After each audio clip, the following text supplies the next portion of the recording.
If we want to add this container over here and the background image as well, first we are going to click on those dots over here. We can see that we are in this container. Let's click on this arrow in order to expand it. We see that we have two containers. This container that has the background image and this information, and this small container over here that has this gap. By staying to the main container, we have the container settings over here. We can see that we have set a minimum height. We can change that like so. We can change the direction of the elements. Those are those two containers.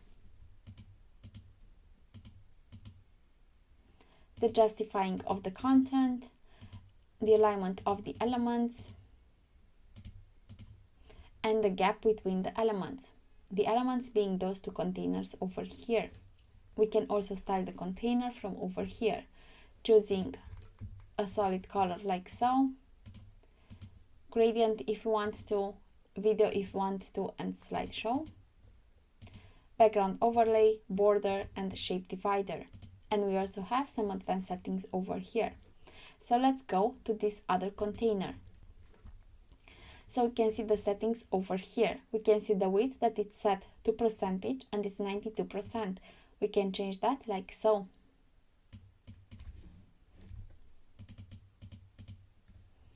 Minimum height over here, the direction of the elements, we can see it like so.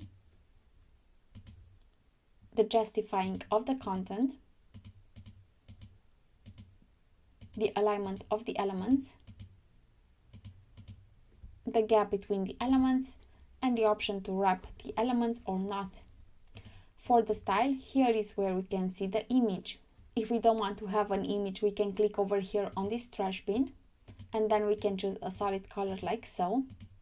We can add an image with AI by using a prompt over here, or by clicking on this plus over here, we can add an image from over here, like so.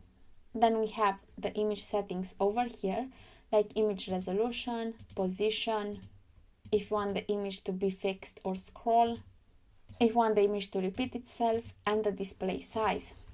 We also have some scrolling effects over here and some mouse effects over here. You can play with those settings in order to see what works for you.